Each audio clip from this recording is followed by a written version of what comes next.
When the Fed cuts interest rates, everyone says the same thing: cheaper loans, rising stocks, happy days.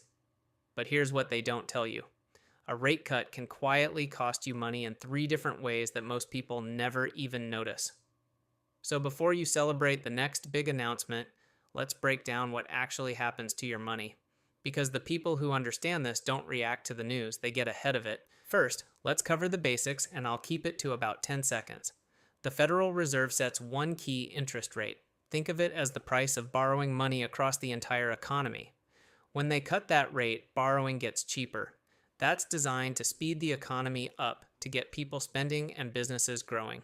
Simple enough. But that single decision ripples out into your savings, your debt, and your investments, and it doesn't always push them in the direction you'd expect. So let's start with the first thing it touches: your savings. Here's the part that surprises people: the same rate cut that helps borrowers actually hurts savers. When the Fed lowers rates, banks lower the interest they pay you on your money. That high yield savings account that was paying you 4%, it can quietly slide down to 3%, then 2, and the bank won't send you a warning, they just adjust it. So if you're sitting on a pile of cash, a rate cut acts like a slow leak. Your money is technically safe, but it's earning less and less every month. This is why, when rates start falling, smart savers don't just leave their cash sitting there, they start looking at where that money could work harder. Now let's talk about the second thing a rate cut hits: your debt. And this one is actually good news, but only if you pay attention. When rates drop, variable rate debt gets cheaper. That means things like credit cards and certain types of mortgages and loans can cost you less in interest. Sounds great, right? But here's the catch that costs people real money. And credit card companies are very slow to lower your rate and very fast to raise it. The savings don't always show up on their own, so a rate cut is your signal to take action. Call your lender. Ask about lowering your rate. Look into refinancing if you have a mortgage. The cut creates an opportunity, but you have to actually reach out and claim it. The people who do can save hundreds, sometimes thousands of dollars. The people who wait for the bank to be generous usually wait forever.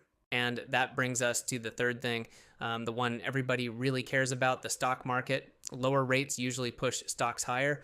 The logic is simple: when money is cheap, more of it flows into investments instead of sitting in the bank.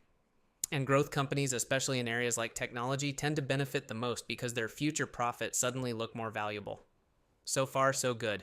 But here is the mistake that catches people over and over again. The market often prices in a rate cut before it actually happens. Investors see it coming weeks in advance, and they buy ahead of the news. So by the time the headline finally hits your phone, the big move may already be over. This is exactly how people end up buying at the top. They react to the announcement, jump in late, and then watch the price drift back down. Chasing the headline feels like action, but it's usually the slowest seat at the table. So let's pull this all together, because this is where it gets useful. A rate cut isn't simply good or bad, it's a signal. A signal to do three specific things. First, move your cash. Don't let it sit in an account that's quietly paying you less every month. Second, attack your debt. Call your lenders, push for lower rates, and refinance if it makes sense. The savings are there, but you have to ask for them. And third, don't chase the market. By the time you hear the news, the easy money has usually already moved. The goal isn't to react fast. It's to be positioned before the crowd even shows up.